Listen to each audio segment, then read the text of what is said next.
سر میں آپ سے یہ جاننا چاہوں گی کہ اکثر ہم یہ دیکھتے ہیں کہ امام حسین علیہ السلام کی شہادت اور جو انہوں نے اسلام کے لیے کیا وہ رہتی دنیا تک یاد رکھا جائے گا، لیکن اس کے علاوہ جو اس جنگ میں جس نے جو مصائب جھیلے، چاہے وہ خواتین ہیں، چاہے وہ بچے ہیں، چاہے وہ نوجوان ہیں، چاہے وہ بوڑھے ہیں، ہر ایک کا ایک اپنا کردار ہے، ہر ایک کی اپنی لازوال قربانی ہے، اس پر آپ کیا کہیں گے؟ بالکل ایسے ہی ہے۔ دیکھیے، بڑے مقاصد ہمیشہ وحدت میں پروئے جانے کے ساتھ حاصل کیے جا سکتے ہیں۔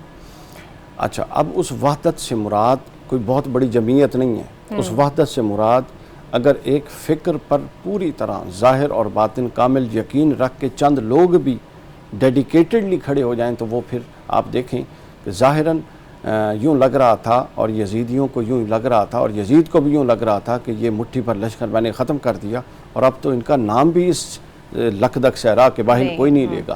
لیکن کون جانتا تھا کہ رہتی دنیا تک ہر انسان کے دل اور زبان پر حسین حسین ہوگی، اور یزید کا تذکرہ جس طور پہ ہوگا وہ ہم سب کے سامنے ہے۔ یہ نظام قدرت ہوتا ہے۔ اللہ تعالیٰ نے حق کو زندہ رکھنے اور باطل کو آشکار کرنے کے بہت سارے طریقے وضع کرنے ہوتے ہیں۔ ہر شخص نے اپنا اپنا کردار ادا کیا، لیکن اس میں کچھ پہلو بڑے قابل غور ہیں۔ مثال کے طور پہ میدان کربلا میں آپ اگر دیکھیں تو ایک جو بڑا نمایاں پہلو سامنے آتا ہے وہ حضرت عباس علمدار کا ہے، جو امام حسین کے بھائی تھے مگر امام حسین کو آقا کہا کرتے تھے۔ آپ اندازہ کر لیں، حضرت عباس علمدار وہ شخص ہیں کہ جب اب دیکھیں انسان کی تاریخ پہ ڈاکٹر صاحب اگر ہم دیکھیں نا انسانیت کی تاریخ، تو ایک واقعہ ایسا ملتا ہے کہ جس نے بھائی کے رشتے کو داغ لگا دیا تھا، برادران پیغمبر یوسف علیہ السلام، انہوں نے بھائی کے رشتے کو داغدار کر دیا، اور یہ تاریخ میں داغدار چلا آ رہا تھا۔ یہ حسین ابن علی کا احسان ہے کہ اس نے وفا کی وہ کہانی لکھی کہ وہ اب کسی کو یاد ہی نہیں بے وفائی جو یوسف کے ساتھ ہوئی تھی، جو وفا حسین کے ساتھ ہوگی اس کا کوئی تصور بھی نہیں کر سکتا۔ اور جب حضرت عباس پیدا ہوتے ہیں، آپ دیکھیے یہ پرانے سلسلے ہیں، جس طرح بھی ڈاکٹر صاحب فرما رہے تھے نا، حضور نبی اکرم صلی اللہ علیہ وسلم نے اپنے ایک زانو مبارک پر حضرت امام حسین کو بٹھا کر بشارتیں دی کہ میرے اس بیٹے کو شہید کر دیا جائے گا، اور آپ ان کی جبین کو چوما کرتے۔ تو جب حضرت عباس پیدا ہوتے ہیں تو حضرت علی عباس کو پکڑ کے ان کی جبین یہاں سے چومتے ہیں اور ان کے دونوں بازوؤں کو چومتے ہیں۔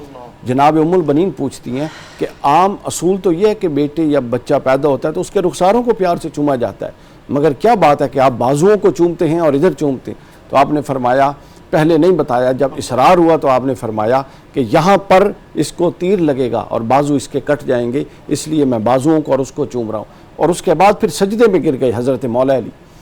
تو ام البنین جناب ام البنین فرماتی ہیں کہ ابھی آپ گریہ وزاری فرما رہے تھے اور ابھی آپ سجدے میں گر گئے، وجہ کیا ہے؟ تو فرماتے ہیں کہ وجہ یہ ہے کہ ابھی مجھے وہ غم تھا، لیکن اب مجھے خوشی ہے کہ میرے حسین کا مددگار آ چکا ہے، اب میرا حسین کربلا کے میدان میں اکیلا نہیں۔ تو وفا یہ ہے کہ حضرت عباس پانی لینے کے لیے جاتے ہیں، مشکیزہ بھرتے ہیں، خود پانی میں چلو ڈالتے ہیں، عین ممکن ہے، موقع ہے کہ پی سکتے ہیں، مگر حسین کی اور سکینہ، جناب سکینہ کی پیاس یاد آتی ہے، اور وہ وفا کی تاریخ رقم کرتے ہیں کہ وہ پانی واپس پھینکتے ہیں اور ادھر تشریف لے کے آ جاتے ہیں۔ دوسری طرف دیکھیے، ہر جنگ کے کچھ ضابطے اور اصول ہوتے ہیں۔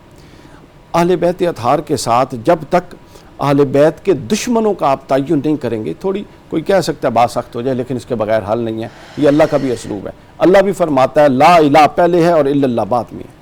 جب تک آپ غیر اللہ کا انکار نہیں کرتے، اس وقت تک اللہ کا اقرار جو ہے وہ پائے ثبوت تک نہیں پہنچتا۔ دیکھیے اس کا حق ہی ادا نہیں ہو سکتا۔ تو دیکھیے آج کے دن میں ہمیں اس بات کو بھی مد نظر رکھنا ہے کہ اہل بیت اطہار کی جو محبت ہے، یہ صرف ایسی شے نہیں ہے کہ بڑی اچھی بات ہے جی کر لی، یہ واجب اور لازم ہے۔ کس پر؟ ہر اس شخص پر جس نے لا الہ الا اللہ اور محمد رسول اللہ پڑھا ہے۔ آپ پوچھے کیسے؟ وہ ایسے کہ حضور نے خود فرمایا، اور قرآن میں ہے کہ لا اسألکم علیہ اجرا الا المودۃ فی القربہ، اس کلمے کا اجر مجھے کچھ نہیں چاہیے، صرف یہ چاہیے کہ میں اپنے پیچھے حسن، حسین، فاطمہ اور علی کو چھوڑ کے جا رہا ہوں، ان کے ساتھ حسن سلوک کرنا۔ اذکرکم اللہ فی اہل بیتی، اذکرکم اللہ فی اہل بیتی، اذکرکم اللہ فی اہل بیتی۔ ہم نے آج کیا کرنا ہے؟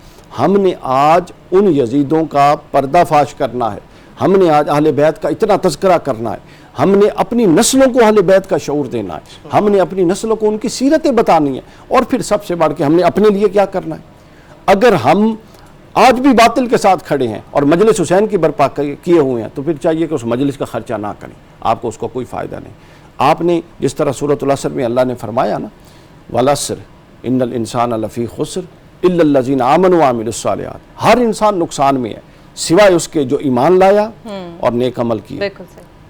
کیوں ایمان کس لیے اور نیک عمل کس لیے ڈاکٹر صاحب؟ وہ اس لیے وتواصوا بالحق، ایمان اور نیک عمل ہے ہی اس لیے کہ تمہیں حق پہ کھڑا کر سکے۔ اگر ایمان اور نیک عمل حق پہ کھڑا نہیں کر رہا تو پھر اس ایمان اور نیک عمل کا کیا فائدہ؟ تو لہٰذا آپ اپنی کربلا کے اندر سے انفرادی فرد کے لیے یہ پیغام ہے کہ وہ اپنی اصلاح کرے اور خود کو آمادہ اصلاح کرے، اور جب تک آپ خود کو آمادہ اصلاح نہیں کرتے، آپ جب منہ سے حسین کا نام لیں گے اور عمل آپ کا یزید والا ہوگا تو یہ مس میچ نئی نسل کو کنفیوز کرتے ہیں۔